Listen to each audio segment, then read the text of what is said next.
Ágætu landsmenn, nú komið með þættinum ykkar 1920.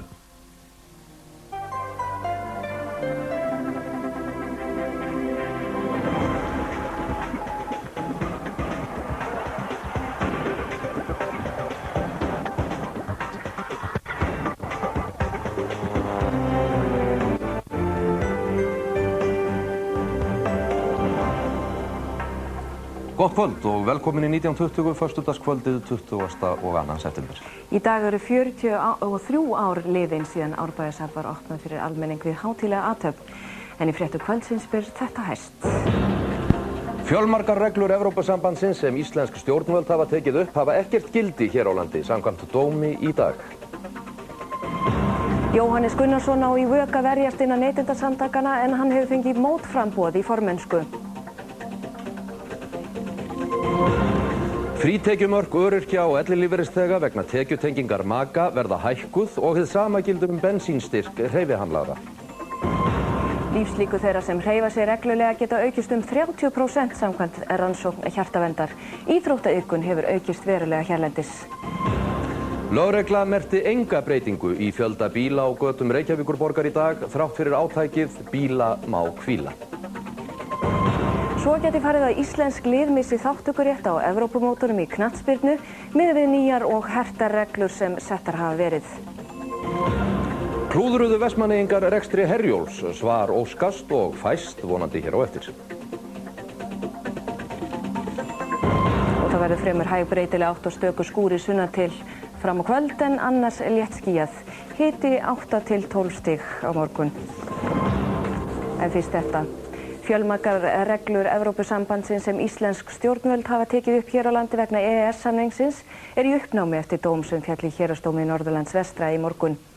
Þar var vörubílstjóri sýknaður af ákæru að hafa ekki fyllt út ökurita á fullnægjandi hátt. Nína Björk Jónsdóttir. Ákærða var gefið að sök að hafa ekki fyllt svona ökuritaskífur út með fullnægjandi hætti en ökuritin mælir á hvað hraða ekið og hversu lengi ekið hverju sinni. Útfyllingu ökuritans var áfátt í 5 atriðum að mati eftirlitsmanna og lögreglu á Blönduósi sem stöðvuðu manninn. Reglurnar sem ökumaðurinn var sagður hafa brotið eru samkvæmt samræmdum reglum Evrópusambandsins á evrópska efnahagssvæðinu en íslenskum stjórnvöldum hafði láðst að birta þær almenningi með lögmætum hætti. Maðurinn var því sýknaður af öllum ákæruatriðum. Jón Steinar Gunnlaugsson, hæstaréttarlögmaður, var formaður í lögfræðinganefnd sem forsætisráðherra skipaði og sem fjallaði lögleiðingu EES-gerða. Nefndin skilaði skýrslu sinni í september árið 1998 og var þá bent á ýmsar brotalamir á þessu sviði. Í niðurstöðum skýrsluna segir: við birtingu á fjölmörgum gerðum svæðisins sem ætlunin hefur verið að lögleiða hér á landi hefur ekki verið farið að kröfum stjórnarskrár og íslenskra laga. Mín skoðun sú að dómurinn sé fyllilega réttur, hann alveg í samræmi við niðurstöður sem að nefnd sú sem ég veitti forstöð og skilaði af sig fyrir 2 árum komst að varðandi þessa hætti við setningu og birtingu reglna af hinu evrópska efnahagssvæði. Fjölmargar reglur frá ESB sem íslensk stjórnvöld hafa tekið upp vegna EES-samningsins gætu því verið í uppnámi. Jón Steinar segir að staðfesti Hæstiréttur dóminn eða sambærilegan dóm gæti það haft mikil áhrif á íslenskt réttarkerfi.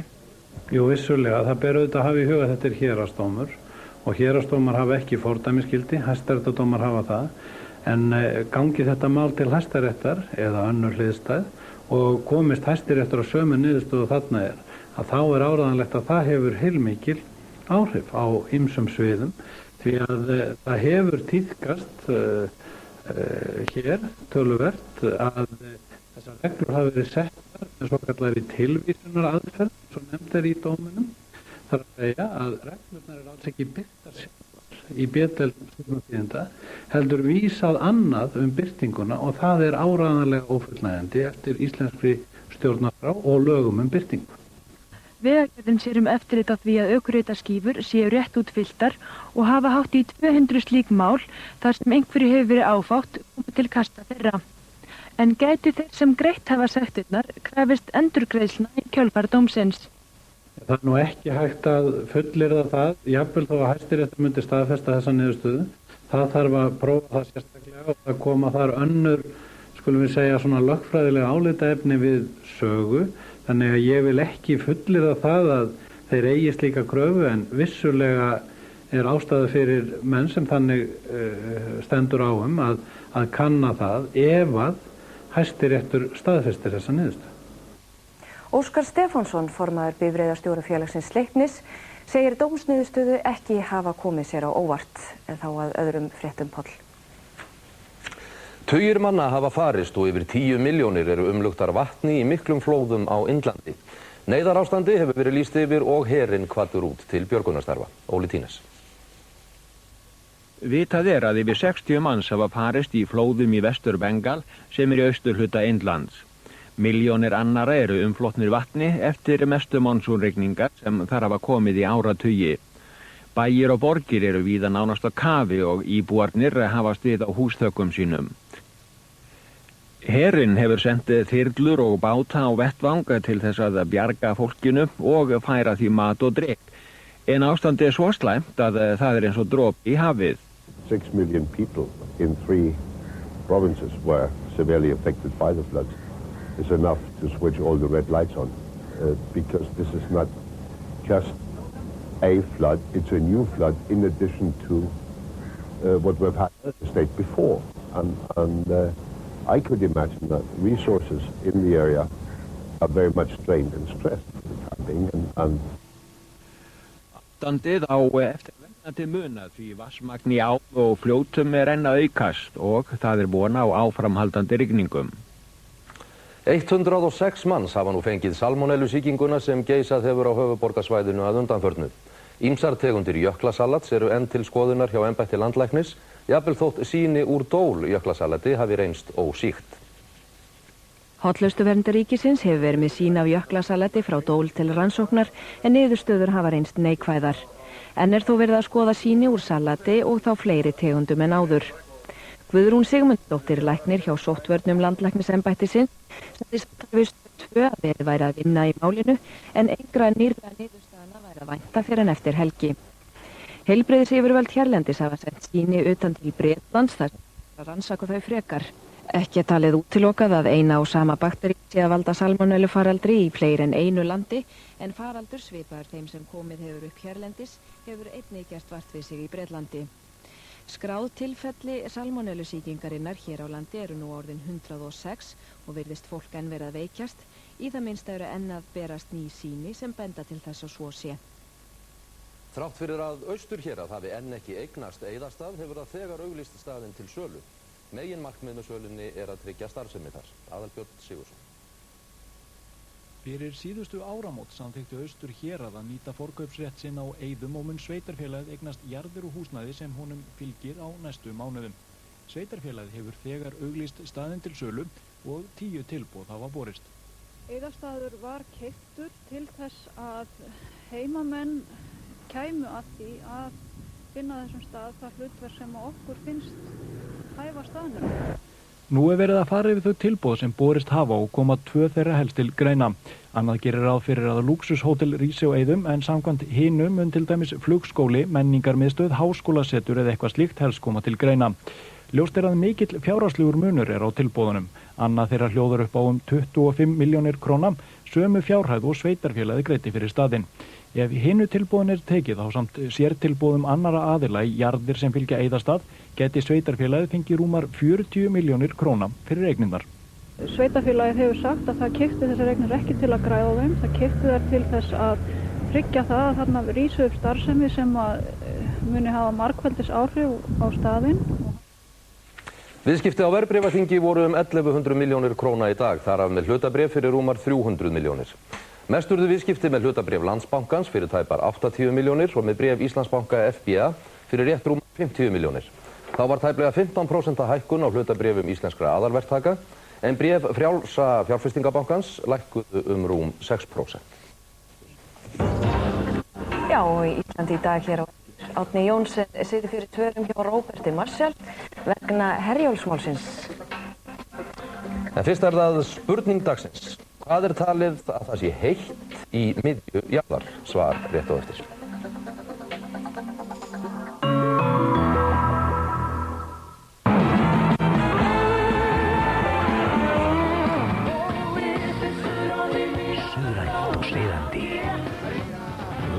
Frammisveluna afhendingi. Í kvöld á Stöð 2. Með M12 til Indlands. Lúxusferð í tengslum við opinbera heimsókn forseta Íslands dagana 27. október til 3. nóvember. Glæsileg garðveisla, móttaka við Taj Mahal og ævintýralegar skoðunarferðir. Pantaðu strax hjá Samvinnuferðum Landsýn.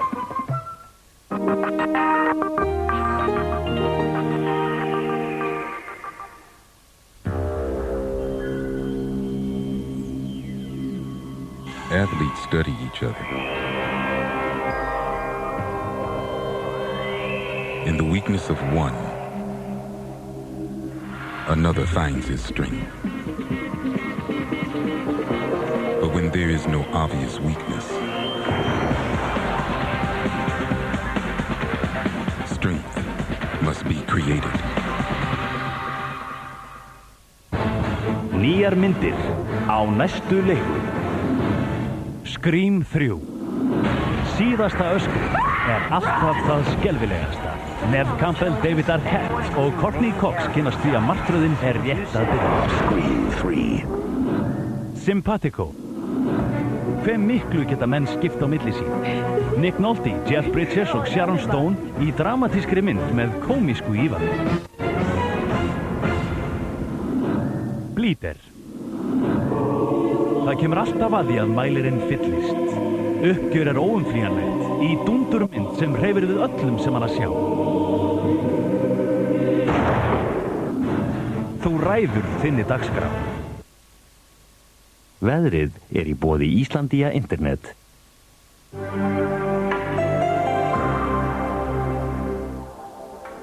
Gott kvöldöldsömmul, vind hefur verið að lægja á landinu í dag og það hefur verið alveg bærilegur höstdagur hjá okkur og á morgun þá stefnir í góðan veðurdag. Sjáu þið bara spána frá veðurstofunni, nánast logn á landinu, hæg breytileg átt og létt skýjað, nánast allstaðar getum við sagt og örugglega úrkomulaust og hitinn verður á bilinu 7 til 12 stig eða svo. Á sunnudaginn svipa veður en þó ekki alveg, svolítil úrkoma þá á stöku stað en ég fer betur í það á eftir ásamt meiru, eftir pólitíkinu og fréttinur. Veðrið var í boði Íslandia Internet.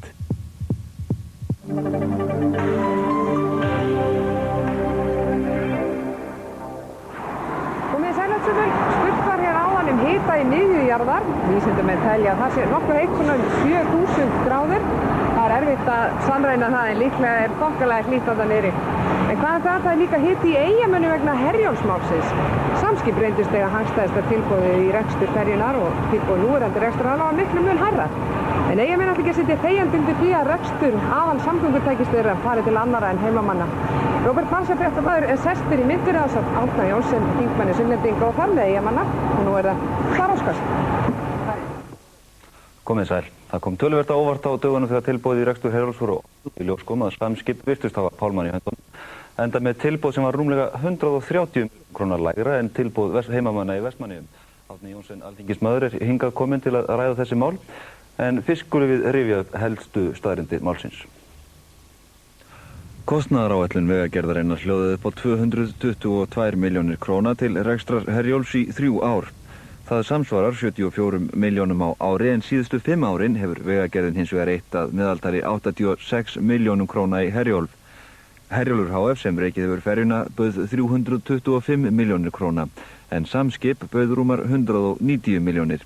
Nú liggur Vegagerðin yfir viðbótar upplýsingum rekstur félagana og tilkynnir það á næstu dögum hvort rekstur Herjólfs helst í Eyjum eða flytur til Reykjavíkur. Það virðist augljóst að lægsta tilboðinu verði tekið.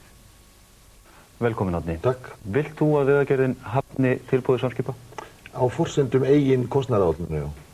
Ég tel að vandamálið í dæminu sé fyrst og næst léleg kostnaðaráætlun og ótrúverðu hjá Vegagerðinni sjálfri. Annarkvort tilboðið vitlaust. Annarkvort tilboð Herjólfs eða Samskipa. Nú, þá er að segja að Samskip hafi rangt fyrir sér. Þeir séu allt og lágir. Vegagerðin sé allt og lág. Heimamenn viti hvernig staðan sé.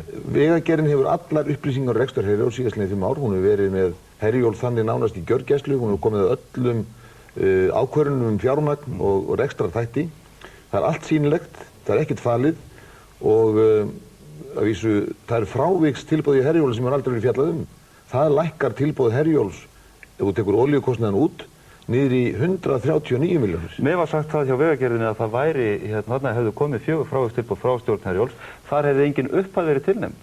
Það hefði ekki verið neitt prís á pakkanum og þess vegna hefði getur litið á það. Ef að Vegagerðin hefur sagt hér það, þá hún ekki farin að vinna heimavinnuna sína. Í frávikstilboði Vegagerðin nr. 4 gert ráð fyrir að olíukostnaðurinn miðist við kostnað frá mánuði til mánaðar og sé reiknað út á hverjum tíma, allt til lækkunar komið til hagnaðar verkkaupa, þar sé Vegagerðinni, en ef það sé allt til lækkunar komið til hagnaðar honum, ef það hækkun þá situr Herjólfur upp með það að þeim getur tryggt sig gegn því.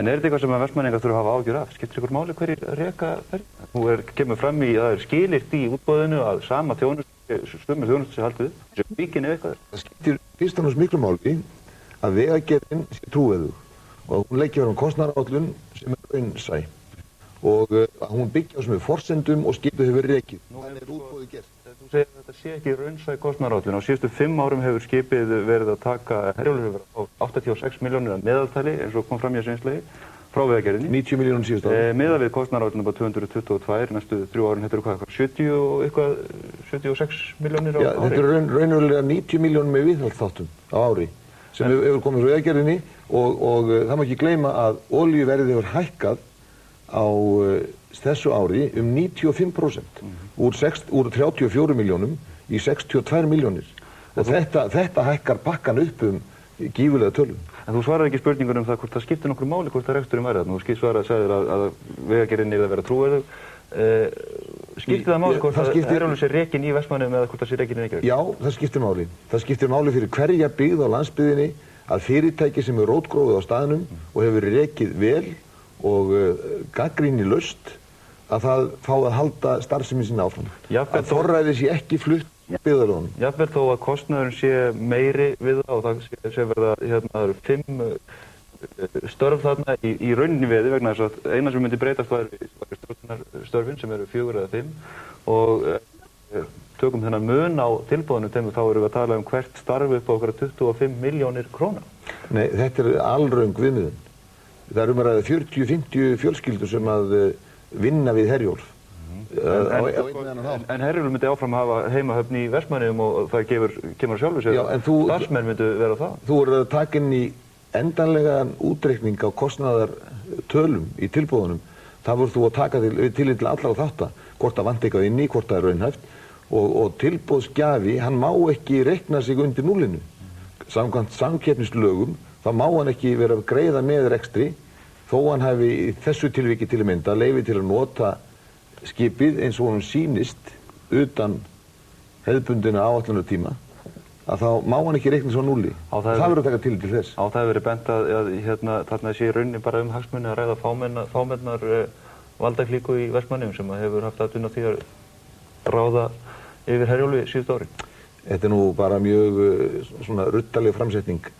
Það er starfsfólk Herjóls og stjórn Herjóls. En starfsfólkið yrði eftir sem áður frá Vestmannaeyjum og sama starfsfólk og er það núna? Hefur þú umboð til að segja það? Nei, ég samkvæmt þeim upplýsingum sem ég hef fengið frá Vegagerðinni og frá Samskip og... Já, við skulum reikna með að starfsmenn yrðu í Vestmannaeyjum og þetta snýst ekki um það. Þetta snýst um það að velja það tilboð sem er raunsæjast. Ódýrast fyrir skattgreiðendur? Nei, ekki endilega ódýrast. Ekki endilega ódýrast fyrir skattgreiðendur því að lögin geta bannað þér að búa til einhvern annan farveg þar sem þú getur grætt með því að tengja svona aðra leiðir í allt önnur rekstri. En þú segir að það standist ekki kostnaðaráætlun Vegagerðarinnar og það sem ég skil ekki er að hverju segir þú ekki bara og segja þá ekki Íslendingar og íslenski skattgreiðendur og Vestmannaeyingar líka fínt ef að Vegagerðin heldur að það sé hægt að reka þetta á þessum pening og ef að Samskip treystir sér til að reka þetta á enn minni pening. Það er búið að tryggja það er fjölgað ferðum. Ef það á að fara að reka skipið til að mynda á svartolíu en ekki í gasolíu. Eins og hugmyndir eru upp meðal... Já, mér er ekki kunnugt um það, en ef að það er, þá átti Vegagerðin að vinna slíkt í útboði sín vegna þess að olíukostnaður á svartolíu er 25% minni en gasolíu en slítur öllu jöfnu margfalt meira vélum og öðru. Og það þarf að meta þessa þætti alla, hvað til bóta og hvað ekki. Áður en lengra heldur, skulum skoða þessi kostnaðarmál. Það nefnilega komu mest á óvart þegar tilboð voru opnuð á dögunum. Það var þessi mikli munur á upphæðum, 192 milljónir hjá Samskipum en 325 hjá Herjólfi. En bara þetta sem þú talaði með sko vinsmunum og lægsta tilboð, ef það á að nota skipið þannig, eins og segir í samningi, að það megi nota helminga bíladekki undir gáma, þá dregur það þjónustunum við farþegan, 80.000 farþega, 20.000 bíla og þetta eru hluti sem getur líka ráðið hlutum í verðinu. Já, áður en lengra heldur skulum aðeins skoða hvernig þessi kostnaður, hvað liggur á baki þessum mismun á kostnaði. Hvernig ætla Samskip að fara að því að reka Herjólf næstu 3 árin fyrir 190 milljónir ef heimamenn með reynslu af rekstrinum telja að 325 milljónir þurfi til. Samkvæmt heimildum fréttastofu telja Samskip sig geta sparað 10 til 15 milljónir á ári með því að nota svartolíu á skipið í stað svokallarar SD-olíu sem nú er notuð. Það getur því munað hátt í 45 milljónum króna á tímabilinu. Þá munu Samskip leggja niður yfirstjórn Herjóls í Vestmannaeyjum og telja sig með því geta sparað í að minnsta á 2 milljóna á ári með því. Hefur yfirstjórn Herjóls HF einkennst af bruðli, ekki verður það séð. Stjórnarmenn Herjóls hafa hverjum sig þegið 120.000 krónur á ári fyrir störf sín. Stjórnarformaðurinn tvöfaldar þá upphæð. Og þarna kemur fram að það er hægt að spara umtalsvert í rekstri Herjóls. Hafa heimamenn verið dálítið sofandi gagnvart þessu? Nei. Það hefur verið alveg samdóma niðurstaða allra aðila málsins að keyra skipið á gasolíu sem fer betur með vélar og það er sagt reyndar að Herjólfur sé mjög vel hannaður til þess að vera keyrður á gasolíu. Já, en samt sem áður þarf þá að taka ákvörðun það og Vegagerðin hefur ekki gert kröfu til þess á þessum 5 árum sem hún hefur stýrt hann með bakhundinni Herjólfi. Hún hefur ekki gert kröfu til þess að væri keyrt á svartolíu og ef hún tekur ákvörðun það að skipið hennar á að fara á svartolíu þá gildir það alveg sama með hvern sem að rekur skipið í framtíðinni, það lækkar kostnaðurinn þar, þannig að þetta þarf alltaf að meta, þetta er alltaf í lausu lofti en þá og það sem veldur tortrygninni er þetta slump tilboð Vegagerðarinnar í kostnaðaráætlun sem að þeir eru að reikna út af mínum mati eftir að tilboðin er opnuð. Þá fara þeir að finna grunni fyrir því og það er ámælisvert. Þá finnum við kannski vera að koma tími til þess að bjóða út Vegagerðina. Bjóða út Vegagerðina er formaður samgöngunefndar Alþingis Ég segi ef vinnubröðin eru svona, ónákvæm, Vegagerðin tekur hafnar oft lægstu tilboðum af því eru ekki raunhæf og ég er ekki að fjalla um tilboð Samskipa en það hef ég ekkert séð. Ég þekki alla pósta í rekstrandi Herjólfs undan 5 ár þar sem Vegagerðin hefur stýrt málinu meir og minna og hennar menn komið öllum málum og hver er ekstra afgangurinn hjá Herjólfi eftir 5 ár? 1 milljón króna. Það er ekki ekstra afgangur. Þannig að formaður samgöngunefndar Alþingis lýsir yfir stríði við Vegagerðina? Nei, ég lýsir ekki til stríði. Ég bara krefst þess að allir þættir málsins séu skoðaðir þannig að tilboðshafi og tilboðsgjafi megi vel við una og það sé sanngirni í því.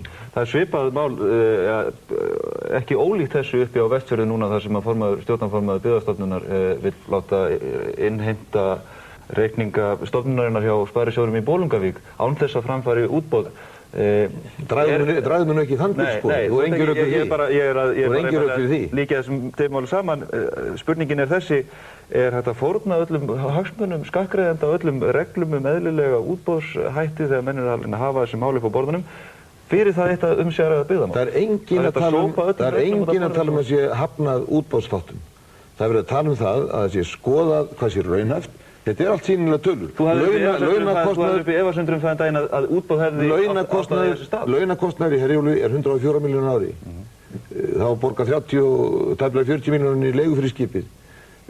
Vannýttur söluskattur, allir þessi þættir eru sýnilegir. Er það greitt um þú hafði upp í efasundrum þann daginn að útboð hefði átt að Ég hef alla tíð verið á móti því að ferjurekstur á Íslandi verið boðin út. En er það ekki besta leiðin til þess að tryggja það að ferjan sé rekin sem með hagkvæmustum hætti? Nei, ég tel að það sé alveg hægt að reka það á mjög ákveðin og markvissan hátt eins og gert hefur með Herjólf með 1 milljónir ekstra afganga á 5 árum og ekkert einasta dæmi þessi menn að benda á bruðl eða ofnotkun.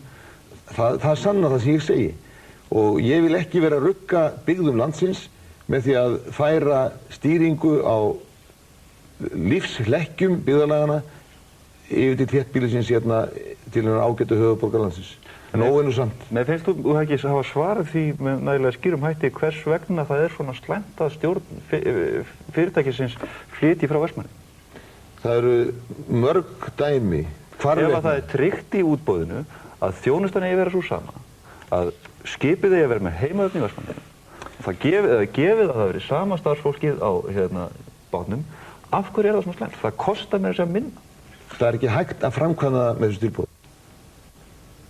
Nema að draga úr ýmsum þáttum, annarkvort þjónustu þáttum eða ekstra þáttum.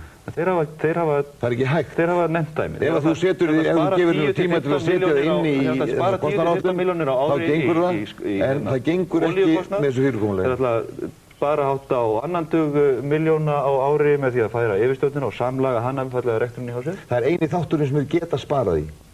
Það er ekki skilmaður að tryggja það að sé farið vel með peningaskatt. Það er skilmaður mín að tryggja reksturins í jafnvægi og eitthvað fyrirtæki fær ekki að greiða með stressum sem eru sinna í þjónustu almennings. Það er skylda mín að tryggja það að það sé sú þjónustu af Herjólfi að farþegaflutningar 80.000 manns á ári, að fólksbílar 20.000 gangi fyrir, að það sé ekki hægt að þrengja því til að mynda helgar, allar helgar ársins, flesta daga ársins á sumarlagi með því að fara í vöruflutninga sem myndu gefa kannski verktakanum einhverju peninga en ganga á þjónustu við það fólk sem að ferðast. Og það er ekki bara fólk í Vestmannaeyjum, það er langstærstu hlutinu þetta ferðamenn utan Vestmannaeyja. Má til með að spyrja þig að lokum Árni, ef að þetta fer sem horfir að Samskip fái rekstur Herjólfs, þú fyrsti maðurinn á að byrja að grafa göng til Vestmannaeyja? Ég segi ekki það sé endilega þannig að Samskip sé að fá þetta verkefni. Vegagerðin þarf að klára sér vinnu og það þarf að taka afstöðu til þess út frá mörgum þáttum sem ekkert heldur bara í yfirborðs ákveðnu fróðusnakki í fjölmiðlunum. Við skulum fara á kláramálið, fara á hann í Söðunáði og hann í Kjölsogið og þá finnum við alla þetta í málsins. Segir Árni Jónsson Alþingismaður. Svari óskast lokið í kvöld, minnum á netfangið, svar@iu.is, það komið íþróttum Guðjón Guðmundsson. Þakka fyrir þetta, Róbert. Líkt og í gærkvöldi byrjum við KR. Enn óvíst hvort Andra Sigþórsinni verði heimiluð félagaskiptur KR til Salzburgar. KR-ingar vilja peninga fyrir Andra. Rekstrarfélag KR neitar að skrifa upp á félagaskipti Andra en samkvæmt heimildum íþróttadeildar skrifaði Andri aldrei undir samning við rekstrarfélagið, heldur knattspyrnudeild KR og gildi sá samningur til áramóta. Samkvæmt heimildum íþróttadeildar vilja menn meina að rekstrarfélagið eigi ekki aðild að málinu, enda félagið ekki með undirritaðan samning í höndunum, heldur knattspyrnudeildin. Andri mun hafa boðið KR-ingum að yrði hann seldur frá Salzburg, þá myndi hluti af þeirri greiðslu ganga til rekstrarfélags KR. Þessu boði hafna KR-ingar alfarið samkvæmt heimildum og vilja fá greiðslu fyrir Andra strax færi hann á annað borð til Salzburgar. En í Vesturbænum mega menn ekki hugsa til þess að félagið fá ekki eina einustu krónu fyrir þennan snjalla knattspyrnumann. Andri Sigþórsson hefur þjónað KR frá barnæsku og verið einn helsta hetja félagsins en hafa byrjað í huga að Andri hefur ekki verið launalaus hjá KR síðastliðin 4 ár. Andri kom til KR-inga frá Bayern München þar sem hann lék með unglingaliði Bæjara en lenti í meiðslum og ákvaðast nú heim. Rekstrarfélag KR mun hafa ítt Andra málinu út af borðinu í fyrrakvöld og komið því í hendurnar á KR Sport, móðurfélagi Vesturbæja stórveldisins. Þar hæstráðandi Björgólfur Guðmundsson sem gat þessi samtali við íþróttadeild í dag að málin væri í vinsamlegum farvegi. KR-ingar seldu Indriða Sigurðsson til Lillestrøm í Noregi á síðustu leiktíð og réttu við fjárhægina hluta og það sama á að gerast með sölunni á Andra. Sigurður Gretarsson var í dag endurráðinn þjálfari Breiðabliks til 2 ára en Blikar ætla sér stóra hluti á næstu leiktíð. Missa íslensk knattspyrnulið þátttökurétt á Evrópumótunum í knattspyrnu. Miðað við nýjar og hertar kröfur sem Knattspyrnusamband Evrópu hefur sett þáttaka íslensku liðana í hættu. Knattspyrnusamband Evrópu hefur ákveðið að fyrir keppnistímabilið 2002 til 2003 þurfi lið sem öðlast þátttökurétt í Evrópukeppnum að standast ákveðna kröfur og verða gefin út sérstök skírteini. Geir Þorsteinsson framkvæmdastjóri KSÍ var viðstaddur fund hjá Knattspyrnusambandi Evrópu í gær. Meðal þess sem kom þar fram var að liðin þurfa að standast kröfur bókhaldsskil, endurskoðun á bókhaldi, löglegan leikvöll með stúku fyrir 10.000 áhorfendur, alvöru æfingaaðstöðum öflugt skrifstofuhald og menntun þjálfara. Ljóst þykir að sögn Geirs að ekkert íslensk félagslið uppfyllir þessa kröfur eins og staðan í dag. Geir á ekki von á því að gerður verður greinamunur á því hvort liðið heitir AC Milan eða KR, en hugsanlegt að einhverjar undanþágur verði veittar. Hverjar kröfur knattspyrnusambands Evrópu verða nákvæmlega koma í ljós síðar í vetur, en ljóst að umgjörð íslenskra knattspyrnuliða þarf að breytast verulega til þess að íslensk félagslið sem taka þátt í Evrópukeppni fái keppnisleyfi í hendurnar. Já, Laugardalsvöllur sem við sáum þarna ólöglegur eftir 3 ár. Feðgarnir Rúnar Jónsson og Jón Rúnar Ragnarsson hafa tryggt sér Íslandsmeistaratitilinn í rally, þó 7. og síðustu umferðinni sem hófst í gær sé ekki lokið. Birgir Þór tekur nú við. Það voru aðeins Baldur Jónsson og Geir Óskar Hjartarson sem gátu ógnað stöðu feðganna í baráttunum Íslandsmeistaratitilinn, en hjá þeim brotnaði stýrisarmur sem endaði með því að þeir óku út af og töpuðu öðru framhjólinu og urðu að hætta keppni. Feðgarnir hafa þurft að berjast fyrir titlinum á þessu sumri. Meðal annars hafa Baldur Jónsson og Geir Óskar verið að ná sömu tímum og á sömum leiðum betri tímum heldur en feðgarnir, og sömu sögur að segja Hjört Pálma Jónsson og Ísak Guðjónsson sem aka Toyota Corolla. Þeir hafa líka verið að ógna feðgunum. 7. umferðin þó rétt hálfnuð, henni lýkur á morgun og feðgarnir stefna að fullu húsi stiga, en til þess þá þurfa þeir að ljúka þessu rally og ná sigri. Rúnar, þetta þýðir það að þið eru orðnir Íslandsmeistarar? Jú, það víst. Nú bara að klára þetta og þá eru þið á fullu húsi stiga? Já, það náttúrulega möguleiki og við ætlum bara að stefna á það.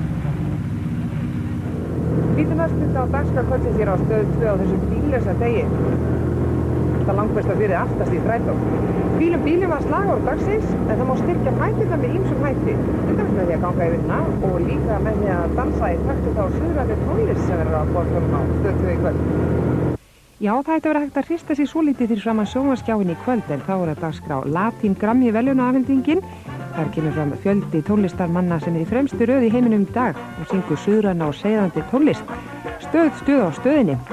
En annars minnum við bara á helgarfléttuna annað kvöld. Réttir komum til stuttastund.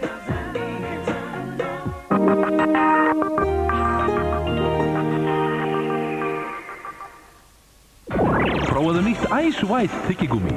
Frískandi bragð heldur tönnunum þínum hreinum og hvítum allan daginn. Hvítari tennur, fallegra bros.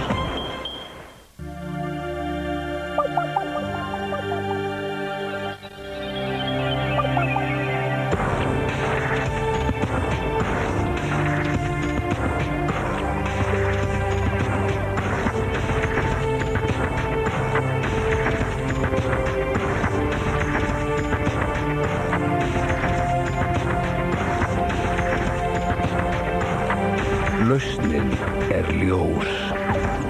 Lína.net. Bílasamningur lýsinga. Betri leið til bílakaupa. Reiknaðu dæmi til enda á leasing.is. Nú baunum við á því vinningum því 105 gull, silfur og bronsbunir leynast í pökkum af Kóperkaffi. Ferðir til Dublin, Philips litasjónvörp, samstæður, ferðatæki, GSM-símar og ótalmargt annað. Fáðu þér Kóperkaffi, því Kóperkaffi hefur vinningin. Viðkvæmar tennur? Ekki lengur ef þú notar Sensodyne á hverjum degi. Notaðu það 2 á dag og segðu skilið við sásaukann. Í mínu starfi verð ég að treysta mikið á internetið og þess vegna kann ég að meta áreiðanleika markmiðlunar internets. Þarfir okkar og kröfur eru ólíkar. Settu þér markmið. Veldu þjónustu í samræmi við þínar þarfir. Ég valdi besta kostin, gullþjónustu. Markmiðlun internet. Traustur samstarfsaðili á internetinu. Harry Potter og fanginn frá Azkaban. Forsala á hagkaup.is og í hraðböngum Íslandsbanka. Bólur fylgir og 100 heppnir fá næstu bók frítt. Tryggðu þér eintak áður en hún hverfur. Is there a time for keeping your head down? For getting over the day? Is there a time for cold lipstick? A time for cutting hair? Is there a time for high street shopping? To find the right dress to wear? Here she comes. Mér langar til að segja hversu þægilegt að nota kassan.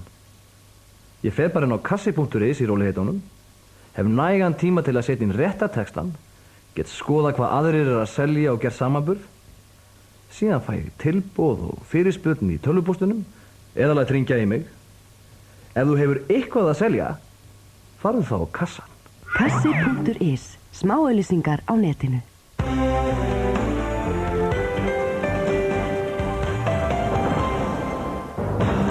Fjölmargar reglur Evrópusambandsins sem íslensk stjórnvöld hafa tekið upp hafa ekkert gildi hér á landi samkvæmt dómi í dag.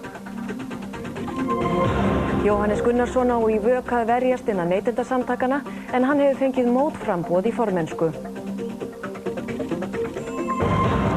Frítekjumörk öryrkja og ellilífeyrisþega vegna tekjutengingar maka verða hækkuð og hið sama gildir bensínstyrk hreyfihamlara.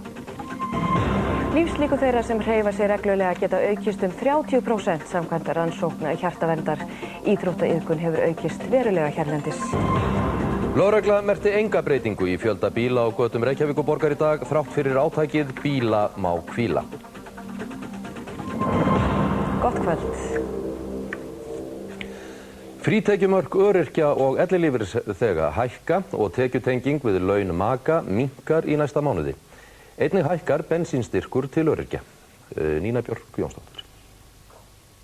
Ingibjörg Pálmadóttir, heilbrigðis- og tryggingamálaráðherra, tilkynnti þetta á blaðamannafundi í dag. Almennt frítekjumörk ellilífeyrisþega hækkar tæpar 1.500 krónur og öryrkja rúmar 2.000. Frítekjumörk ellilífeyrisþega sem eiga útivinnandi maka hækkar tæp 13.000 og öryrkja rúm 20.000. Við þetta hækka bætur 3.500 einstaklinga, 1.500 ellilífeyrisþega og 2.000 öryrkja. Bensínstyrkur til fatlaða sem 5.600 einstaklingar fá hækkar sömuleiðis 24%. Kostnaður Tryggingastofnunar vegna breytingana 270 milljónir króna á ári. Fyrir 2 árum var frítekjumark bótaþega sem áttu útivinnandi maka hækkað og nú dregið enn frekar úr tengingu tekna maka og bótagreiðslna. Nefnd á vegum ríkisstjórnarinnar vinnur nú að tillögum næstu skref. En ef þú ætlar að spyrja með því hvort að allar tekjutengingar verði afnumdar, þá verður það ekki gert. Ef við ætlum að koma móts við þá sem minnst hafa, að þá verða alltaf tekjutengingar í þessu kerfi. En markmiðið að koma móts við þá sem minnst hafa, því það búið að gera mjög merkar úttektir á því að það alveg ljóst að þó svo að við búum við tiltölulega mjög gott kerfi, að þá eru einstaklingar í þjóðfélaginu sem við þurfum að gera meira fyrir. Garðar Sverrisson, formaður Öryrkjabandalags Íslands, fagnar breytingunum en hefði hann viljað að gengið hefði verið enn lengra og frítekjumörk afnumin. Fjölmargar reglur Evrópusambandsins sem íslensk stjórnvöld hafa tekið upp hér á landi vegna EES-samningsins í uppnámi eftir dóm sem féll í héraðsdómi Norðurlands vestra í morgun. Þar var vörubílstjóri sýknaður af ákæru að hafa ekki fyllt út ökurita á fullnægjandi hátt. Útfyllingu ökuritans var áfátt í 5 atriðum að mati eftirlitsmanna og lögreglu á Blönduósi sem stöðvuðu manninn. Reglurnar sem ökumaður var sagður hafa brotið samkvæmt samræmdum reglum Evrópusambandsins á evrópska efnahagssvæðinu, en íslenskum stjórnvöldum hafði láðst að birta þær almenningi með lögmætum hætti. Maðurinn var því sýknaður af öllum ákæruatriðum. Jón Steinar Gunnlaugsson, hæstaréttarlögmaður, var formaður í nefnd sem forsætisráðherra skipaði og sem fjallaði lögleiðingu EES-gerða. Nefndin skilaði skýrslu sinni fyrir 2 árum og var þá bent á ýmsar brotalamir á þessu sviði. Jón Steinar segir að staðfesti Hæstiréttur dóminn eða sannbærilegan dóm gæti það haft mikil áhrif á íslenskt réttarkerfi. Jú, vissulega, það ber auðvitað að hafa í huga að þetta er héraðsdómur og héraðsdómar hafa ekki fordæmisgildi, hæstaréttardómar hafa það. En gangi þetta mál til Hæstaréttar eða önnur hliðstæð og komist Hæstaréttar á sömu niðurstöðu þarna að þá áreiðanlegt að það hefur heilmikil áhrif á ýmsum sviðum því að það hefur tíðkast hér töluvert að þessar reglur hafa verið settar með svokallari tilvísunar aðferð eins og nefnd í dóminum. Það er að segja að reglurnar alls ekki birtar sjálfar í B-deild Stjórnartíðinda heldur vísað annað birtinguna og það er áreiðanlega ófullnægjandi eftir íslenskri stjórnarskrá og lögum birtingu. Jóhannes Gunnarsson á í vök að verjast innan neytendasamtakana en hann gegnir þar bæði hlutverki formanns og framkvæmdastjóra. Sumir félagsmenn telja nauðsynlegt að dreifa völdunum frekar og hafa þeir fylgt sér annan stjórnarmann sem gefur einnig kost á sér til formennsku. Eva Bergþóra. Það líklega ofsagt að segja að ólga sé komin í neytendasamtökin. Engu að síður risin upp ákveðin undir alda gegn sitjandi formanni og framkvæmdastjóra Jóhannesi Gunnarsinni. Margir af þeim sem fréttastofan ræddi við í dag voru sammála að breytinga á stjórn sé þörf. Þing neytendasamtakana hófst í dag en ný stjórn verður kosin á morgun. Sverrir Arngrímsson gjaldkeri hefur boðið sig fram til formennsku gegn Jóhannesi og það eina mótframboðið. Hann segist hreinlega ekki hafa getað skorast undan áskorunum framboð sem voru fjölmargar. Sverrir segir að þörf sé á því að dreifa völdum innan samtakana en Jóhannes vill af hvorugu starfinu sjá, formennskunni eða framkvæmdastjórninni.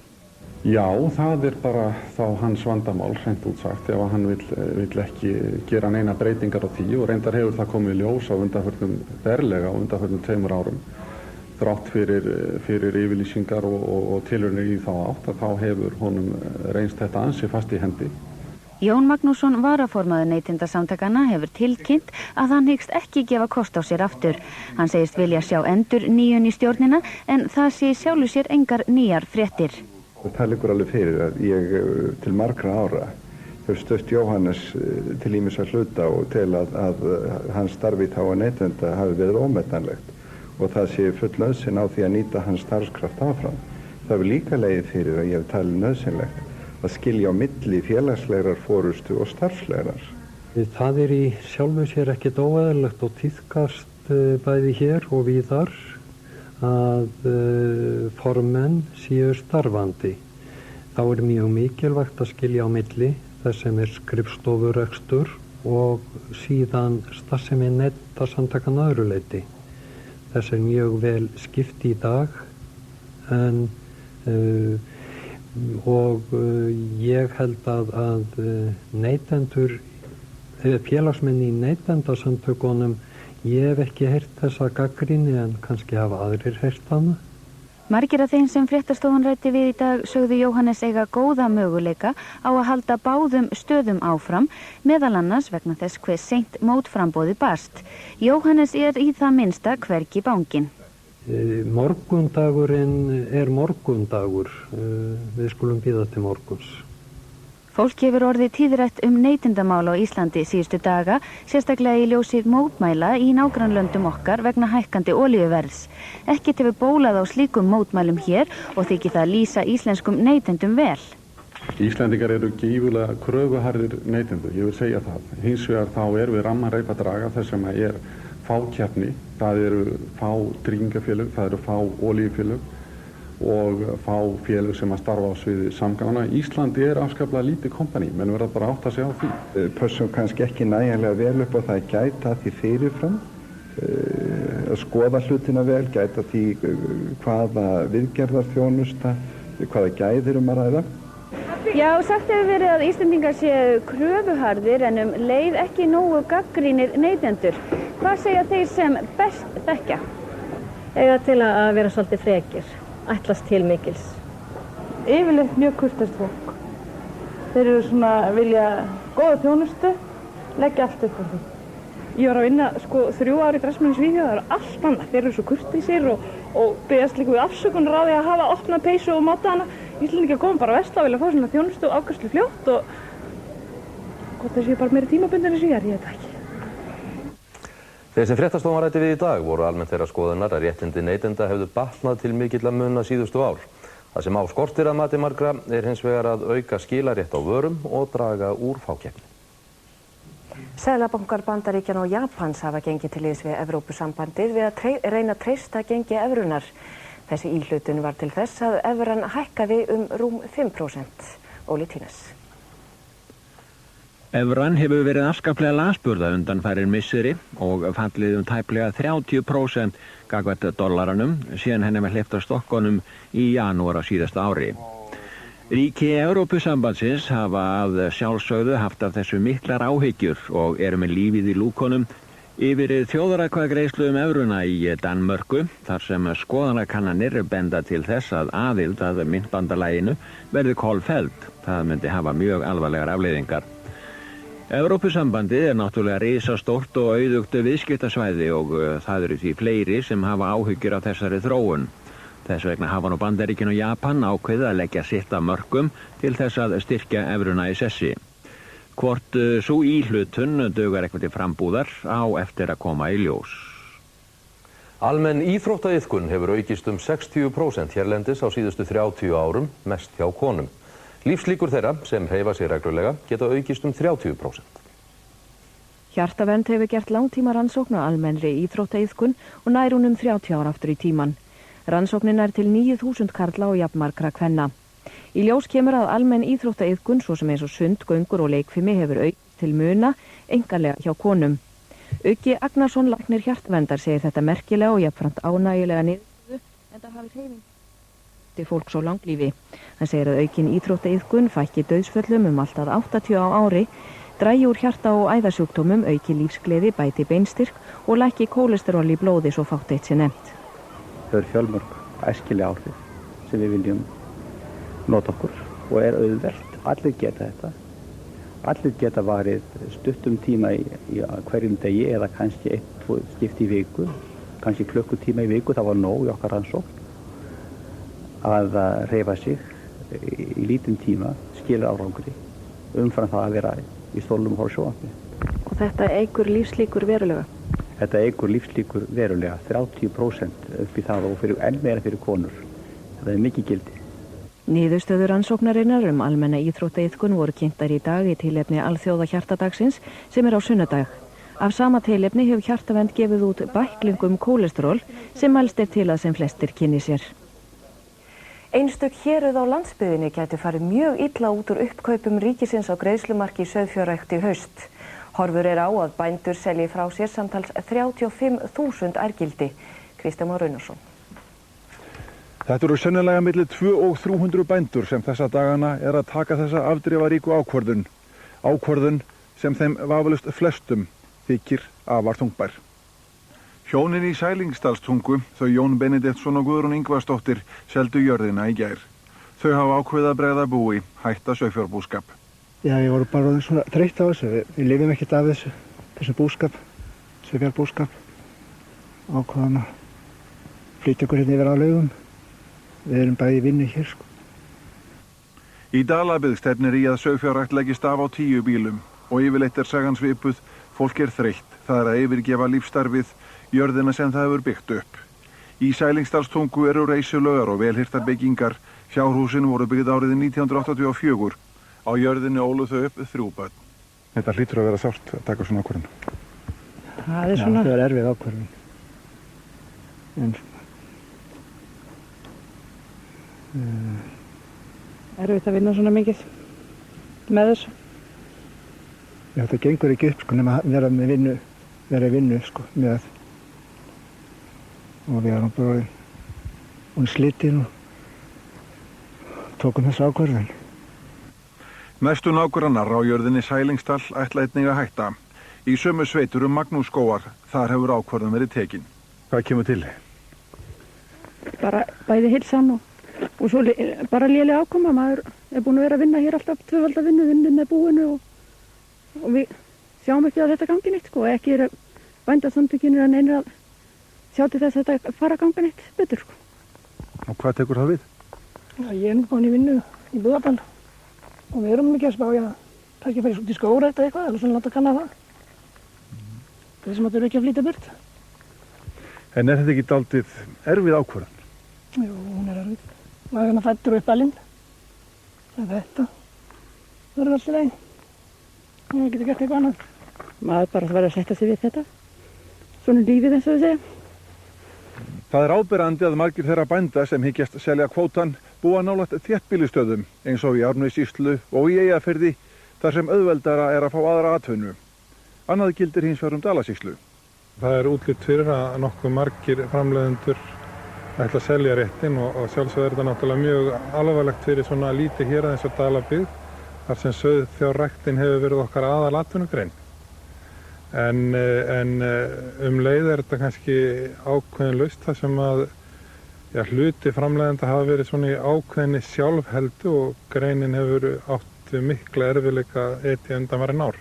Það var aldrei sumarfrí. Við fórum með sem farið í Hálsmann á sumarfrí á ævinni sko. Það er eins og við farið frí. Síðan 75. Nú ert þú fæddur hér á uppalinn og þetta er þitt líf, fjárbúskapur. Þetta eru mikil umskipti. Já, það þekkir hérna hverja þú nánast. En við erum svo heppin að vera hérna í nágrenninu og getum nú virt þetta fyrir okkur. Við vonum náttúrulega að sjálfsögða menn finni sér önnur störf og búi áfram á sínum jörðum í fyrsta lagi.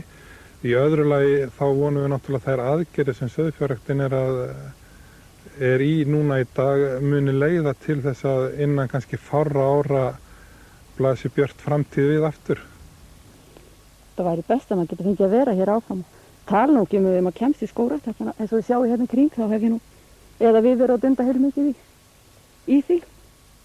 En það er svona það sem að minn hugur er, það þó að vera það sem getur komin í plöntum. Sauðfjárbændur hafa frest til 15. október næstkomandi til að tilkynna hvort þeir nýti sér tilboð ríkisins á bestu kjörum, en eftir það bjóðast þeim lakari kjör. Framkvæmdastjóri verðbréfaþings vonast til að viðskipti með íslenska hlutabréf muni aukast til muna þegar Íslendingar hefja samstarfi við kauphallirnar í Danmörku og Svíþjóð í næsta mánuði. Karl Garðarsson. Verðbréfaþing verður virkur þáttakandi í einu svokallaða Noregs samstarfi í næsta mánuði. Þetta þýðir náið samstarf við kauphallirnar í Kaupmannahöfn og Stokkhólmi, auk þess að Norðmenn hafa skrifað undir viljayfirlýsingu að ganga inn í samstarfið. Sama viðskiptakerfi verður á öllum stöðum og fjármálastofnanir geta átt bein viðskipti með hlutabréf í gegnum kerfið. Þetta þýðir væntanlega að erlendir aðilar fá aukin áhuga á íslenskum hlutabréfum. Staðreyndin er nú sú að hlutabréf hafa hækkað verulega í verði á Íslandi þegar litið er til síðustu 5 ár til dæmis þá hefum við verið með miklar hækkanir eins og bara til jafns við aðra Norðurlandaþjóðir og reynda framar heldur bæði Danir og Norðmenn.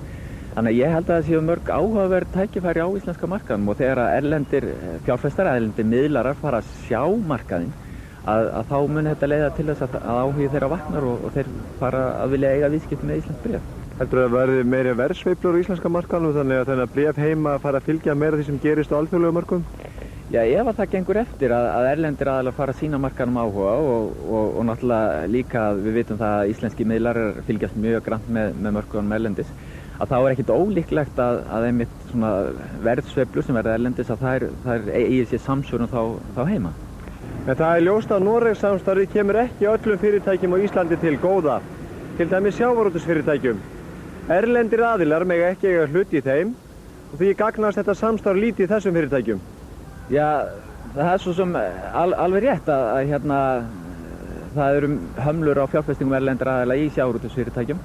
Þannig að það er þá bara spurning hvað stjórnvöld vilja gera, hvort þau vilja rýmka eitthvað og sjálfsagt það er nú mikil umræða þetta bann á fjárfestingum við sjávarútvegi, skipta skoðanir og sjálfsagt kemur nú einhvern tímann að því að þessu verður breytt. Almenn óánægja virðist ríkja meðal almennings ákvörðun Byggðastofnunar að fela sparisjóðnum í Bolungarvík að sjá innheimtu fyrir stofnunina án þess að útboð fari fram. Stöð 2 gerði lauflétta skoðanakönnun á málinu í dag. Bolvíkingarnir Kristinn H. Gunnarsson og Einar K. Guðfinnsson sem báðir sitja í stjórn Byggðastofnunar hafa lýst því yfir að þeir telji það fyllilega eðlilegt að fela sparisjóðnum í heimabyggð sinni að annast innheimtu fyrir stofnunina án útboðs. Almenningur virðist vera á öndverðu meiði en þrátt fyrir mikla leit í dag fannst ekki einn maður sem mælti þessu bót. Þetta er bara verið að færa svona, hvað maður segja, svona bara góð viljum vinum og kunningjum sennilega. Og þetta með Byggðastofnun og formennskuna í þessu, þetta er bara svona hrossakaup og vitleysa sem ég skil þetta ekki. Finnst þér að ætti að vera skýlaus krafa að það færi fram útboð svona mál? Já, mér finnst það. En það er eftir að vera inn að bjarga landsbyggðinni. Já, sjálfsögðu að gera það eins og flest annað þá þetta bara vera sama mál Þetta bara lýsir stjórnmálum í Íslandi, þetta er bara rotið. það bara þannig. Stjórnmál eru bara hrossakaup og svoleiðis æfingar, þannig að það ekkert neitt að segja í sjálfum sér. Hvað finnst þér svona stjórnmálamenn sem að standa svona málum? Já, eins og þennan. Og hann búinn að hlaupa frá einu flokknum í annað. Mér finnst hann bara eiginlega ómögulegur. En hann kannski ágættur fyrir sinn hatt. Forsætisnefnd Alþingis telur samskipti starfsmanna þingsins og fjölmiðla hafa verið með eðlilegum hætti á meðan á opinberi heimsókn Lys Pengs stóð hér daginn. Alþingi telur sig ennfremur ekki bera neina ábyrgð á aðgerðum lögreglu í tengslum við heimsóknina. Eva Bergþóra skoðaði svarbréf nefndarinnar við fyrirspurnum Blaðamannafélagsins í dag. Blaðamannafélag Íslands sendi forsætisnefnd Alþingis bréf á dögunum þar sem óskað var svara við 6 spurningum varðandi heimsókn Lys Pengs, forseta kínverska þingsins, sem kom hingað í boði Alþingis. Svarbréf barst í dag og kemur þar meðal annars fram að Alþingi telur ekki í sínu hlutverki að svara fyrir aðgerðir lögreglu á meðan heimsókninni stóð. Ennfremur tekið fram að starfsmenn Alþingis hafi ekki gefið nein fyrirmæli sem fólu í sér að fjölmiðlum væri mismunað.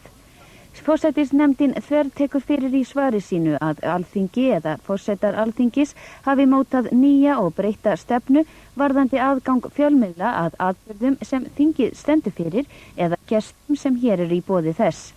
Aðgangur fjölmiðla að gestum ráðist hins vegar af óskum gestana hverju sinni. Blaðamannafélagi spurði forsætisnefndina hvort Alþingi hefði tekið það upp hjá sjálfu sér að synja blaða og fréttamönnum viðtöl við hinn erlenda gest því kínverska sendiráðið hafði gefið þær upplýsingar að engar beiðnir hafi borist viðtal við Lys Peng.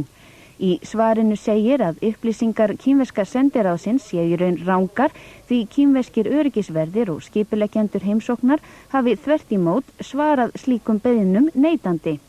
Blaðamannafélagið ætlar að bíða svara lögreglustjóra við hliðstæðum fyrirspurnum áður en brugðist verður við þessu svari með hvaða hætti sem það kann að vera. Í dag var formlega tekið í notkun nýtt hús á Sólheimum í Grímsnesi sem sérstaklega er hannað með þarfir eldri borgara staðarins í huga. Jón Þórðarsson er með þessa frétt. Húsið hefur hlotið nafnið Bláskógar og það var vel við hæfi að elsti íbúi staðarins Sigurlín Sigurgeirsdóttir eða Sirri eins og hún kölluð afhjúpaði skilti með nafni byggingarinnar. Húsið er sérhannað með þarfir eldra fólks í huga. Bæði með tilliti til skertra hreyfigetu og eins er þarna mjög góð starfsaðstaða. Það er til dæmis í húsinu fullkomið sjúkrabað sem að nýtist auðvitað öllu byggðahverfinu þó að það sé staðsett í þessu húsi. Starfsaðstaða stuðningsfulltrúa verður einnig í þessu húsi og það er líka kostur. Hún batnar til muna. Hvað geta margir búið í þessu húsi? Í þessum áfanga sem er sá fyrsti eru 6 heimilismenn, 4 í einstaklingsíbúðum og 2 í par íbúð. Gert er ráð fyrir að húsið geti stækkað síðar meir og Sirri er þegar flutt í fallega íbúð í nýja húsinu. Hvað ætlum svona að gera á daginn hérna? Ég er hekla hana körfur svona til að dunda mér í handan til að gera eitthvað. Þú framleiðir og þú selur körfurnar eða ekki? Jú, búin að gera það núna, ekki núna þess ári. Og körfurnar eru til sölu ásamt fjölbreyttum varning í verslunni Völu á Sólheimum. Í aðra íbúðir hann Árni Alexandersson fluttur. Hann kom á Sólheim árið 1949, þá 7 ára gamall og hefur því náð að fylgjast með uppbygginguna á Sólheimum í meirinn halva öld. Þú hefur nú ekki verið í svona flottu húsi áður? Nei, ekki eins og þetta. Nei, ég hef alltaf verið inn í Untili og svona. Og þér á eftir að líða vel hérna í þessu húsi? Ég hugsa það. Framkvæmdastjórar Evrópusambandsins mættu á reiðhjólum sínum í vinnuna í dag til að sýna samstöðu á deginum þar sem hvíla átti bílinn. Evrópusambandi segir að nær 65 milljónir manna hafi tekið þátt í þessu átaki sem vonast til að veki fólk til umhugsunar umhverfismál. Umhverfisinnar hvöttu fólk til að ganga, fá sér reiðhjól eða nota strætisvagna og lestar. Í nokkrum borgum Evrópu var bílaumferðin í miðborgina bönnuð sem olli talsverðu ergelsi og ringulreið sumstaðar. En það var annað upp á teningnum hérlendis því lögreglan merkti ekki að færri bílar væru á götum Reykjavíkurborgar í dag en venjulega. Þrátt fyrir átakið bíla má hvíla sem borgar yfirvöld stóðu fyrir í dag. Skipuleggjendur átaksins eru þó ánægðir með daginn og telja þeir hann hafi vakið fólk til umhugsunar umferðamál og almenningssamgöngur. Nína Björk. 643 bæir og borgir í Evrópu taka þátt í deginum. Tilgangurinn að sögn skipuleggjenda ekki að úthýsa bílum úr borginni, heldur hvetja fólk til að hugsa upp á nýtt hvernig við notum þá og hvaða aðrir möguleikar eru fyrir hendi til að komast leiðar sinnar. Ég hefði á tilfinningun að menn hafa verið að velta umferðarmálum fyrir sér yfirleitt. Velt möguleikum að nýta kannski bílana betur, vera fleiri í bíl, huga að almenningssamgöngum og svona umferðarmenningu yfirleitt. Og ef að menn hafa verið að því, þá er tilgangnum náð. Tókst þú strætó í vinnuna í morgun? Nei, ég gerði það ekki. Ég var að vísu á teitingi, en ég tek gjarnan strætó heim úr vinnu. Fórst þú á bíl í vinnuna í morgun? Já, það gerði ég. Gerur það alla daga? Já, alla virka daga. Ertu búin að velta almenningssamgöngum fyrir þér í dag á deginum bíla má hvíla? Nei, satt best að segja, þá hef ég ekki gert það. Ekkert sérstaklega í dag, maður gerir það hverjum degi, reyndar, maður pælir alltaf í því. Það er ekkert í dag meir en annar daga. Hafið þið hjá umferðarlögreglunni orðið varið við minni umferð í dag en venjulega? Nei, umferðin hefur verið mjög svipuð eins og verið hefur undanfarna daga. Það er ekki merkjanlegur neitt munur, hvorki varðandi trafík né bifreiðastöður hér í bænum. Hefur orðið varfið að fólk taki frekar strætó í dag, eru fleiri vagnum? Já og nei, það er svona bara ósveit pjöft. Það mér finnst. Bara svo venlegu dagur? Já, hann er kannski frekar aðeins meiri aukn. Það er aðeins meiri ekki það.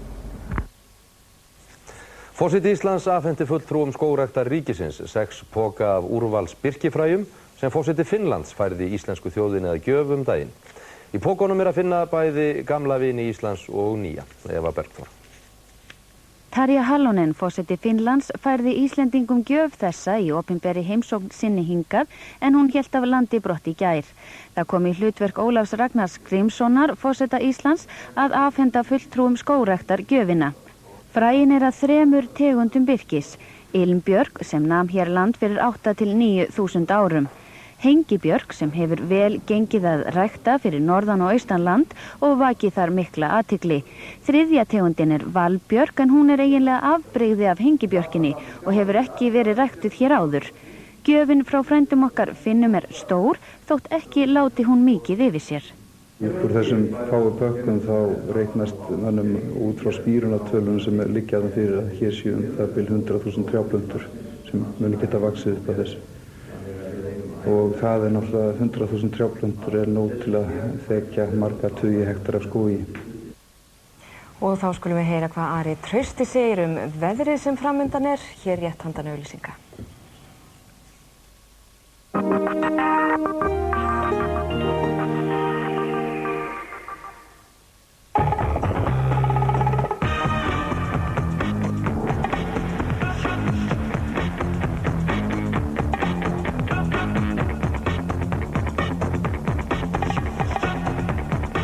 Fallegar peysur á hreint frábæru verði aðeins 1990 krónur.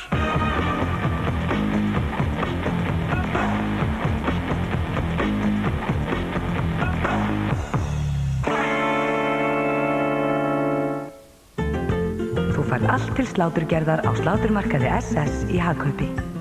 Sláturmarkaður SS í Hagkaupi. Veðrið í boði Íslandia Internet.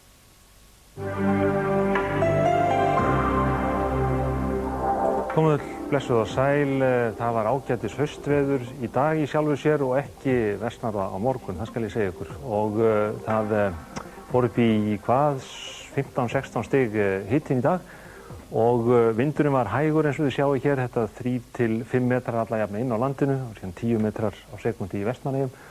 Og ágætlega hlýtt, það var yfirleitt 2 stafa tölu afstæður eins og ég sagði fór upp í 15-16 stig á norðausturlandi og stöðum eins og Ásbyrgi og ekki nema 3 mm úrkoma og það var á eins og til dæmis Akurnesi við Hornafjörð. Þið sjáu að það var lítil rigning, svona skúrir aðalega á þessu svæði sem að markast af austur og suður hluta landsins. En við rennum okkur hér yfir skýjasvæði, þið séu að það svona fyrst og fremst norðan og vestan til en dágóður pollur, heiðríkjupollur hér yfir Norðurlandi þar sem að sást ágætlega til sólar dagspart í dag. Lægðin hérna svona hefur stýrt þessu hjá okkur, hún 990 millibör hér, skilin og úrkomusvæði komin austur af landinu Og það sem gerist til morguns einkum það að það hæðarhryggur hér sem færist inn yfir landið.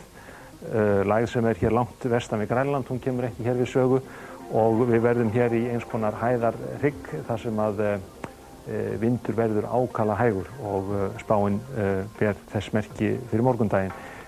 Hvað hitafarsnestir erum við í góðum málum eins og sagt Það hér ennþá hlýtt loft yfir okkur í stórum dráttum miðað við árstíma og verður það áfram á morgun. Spá Veðurstofunnar, hún gerir ráð fyrir þessu sem þið sjáu hér, það að segja, það eru nánast engar vindörvar hér inni, þetta bara hæg breytileg átt, fer varla yfir 3 til 5 metra á sekúndu þar sem einhver vindur verður, víða verður væntanlega logn og svona öllitlu svalara en í dag, þá einkanlega norðvestan til á landinu, en hitinn fer víða yfir 10 stig sunnan og austan til væntanlega og þið sjáið á skýjafarsspanni að það eiginlega spáð léttskýjuðu veðri allstaðar á landinu samkvæmt þessu og hvergi nokkur staðar úrkomu, þannig að þessi laugardagur verður nú eiginlega óskaplega fínn til útiveru eða hvað menn vilja nú við hann gera. Á þessu yfirlitskorti sjáum við horfurnar næstu daga, hvað veðurkerfin snertir og það gerist helst að lægðasvæði sem að myndast svona eða verður til við Bretlandseyjar kemur hér í norðvestur upp að landinu og bæði sunnudagur og mánudagurinn bera þess svolítið merki. Úrkoma næstu 3 daga sjáum við þessi angi sem að fylgir lægðinni, þessi rauði sem að kemur hérna yfir Bretlandseyjar eða framhjá þeim, hann nær upp að landinu þannig að það verður svolítið úrkoma hér báða dagana og við skulum þá fara yfir kortin. Sunnudagur lítur svona út. Það er svolítið strekkingur á Suðausturlandi, 10 til 15 metrar á sekúndu, annars staðar mun hægari vindur, hiti 6 til 11 stig og bjart nokkuð yfir bæði norðan og vestan til. Ágætur dagur í flestum landshlutum. Á mánudeginum þá hefur þetta úrkomusvæði náð lengra inn á landið og það verður skýjaveður væntanlega allstaðar í austanátt, nokkur strekkingur sunnanvert landið, hægari norðan til, hiti 9 til 13 stig og rigning eða skúrir allt sunnanvert landið eins og hér sést. Og á þriðjudag þá spáir Veðurstofan suðlægum áttum og mildu veðri með svona lítilsháttar skúrum víða landið með ekki láta þessi skúramerki fæla ykkur því að þetta ekki mikil úrkoma á engan máta og líklega úrkomulaust og skýjað með köflum norðanvert landið. Og svo kemur hér miðvikudagurinn til að reka lestina, hæg breytileg átt á öllu landinu og enn og aftur skúraleiðingar. Þannig að þetta svona á mildu nótunum frekar, það yfirleitt mild þessa daga og ekki við 3. kvarta, það að segja hittastiginu. Úrkoman verður aðeins á sunnudag og mánudag en öðru leyti verður þetta fínt og þá einkanlega á morgun og ég verður svo aftur með ykkur hér á morgun. Verðið bless. Veðrið var í boði Íslandia Internet.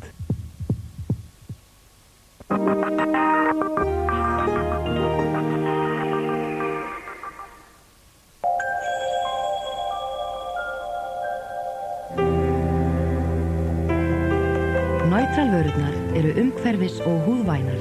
Þær eru framleiddar í samvinnu við astma- og ónæmissamtökin á Norðurlöndum. Neutral. Verndar viðkvæma húð.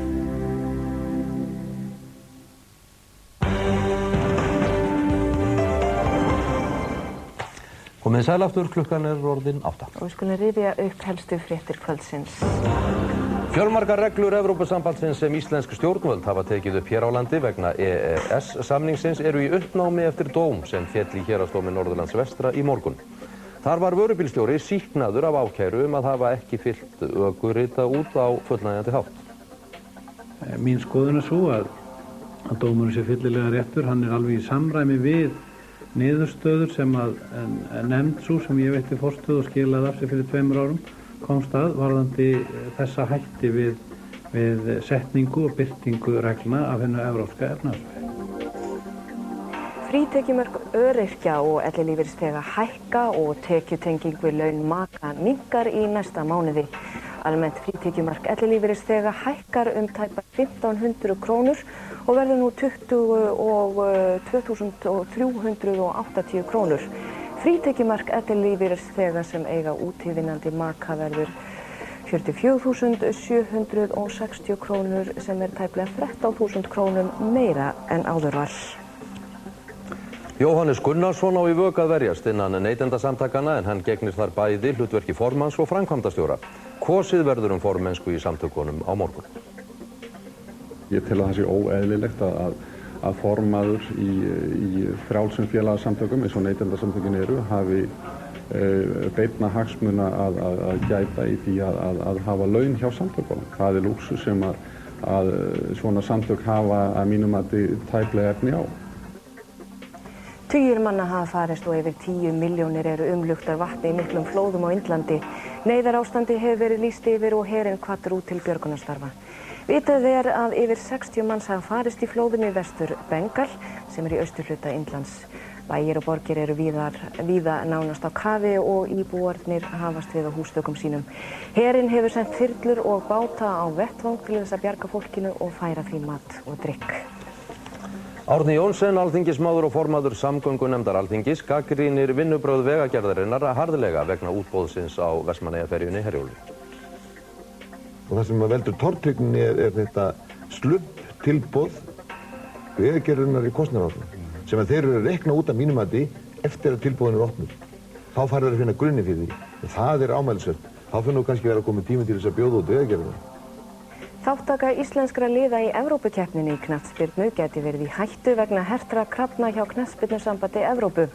Fyrir keppnistímabili 2002 til 2003 þurfa lið að standast nýjar kröfur bókhaldsskil, endurskoðunarbókhaldi, löglegan leikvöll með stúku fyrir 10.000 áhorfendur, æfingaaðstöðu, öflugt skrifstofuhald og menntun þjálfara. Ekkert íslenskt knattspyrnulið uppfyllir þessar kröfur eins og staðan í dag. Já, það ljótt að heyra. Já, þetta látum við duga að sinni í ljósi þessara góðu veðurspár sem við fengum áðan. Skulum við ljúka þessu með að líta hérna rétt yfir Vesturborgina, en sem sé, fréttum lokið núna.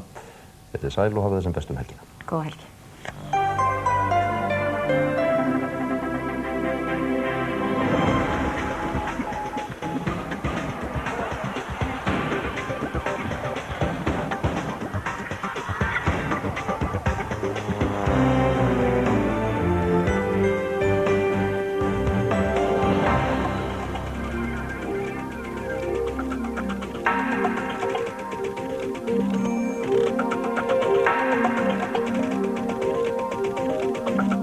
Thank you.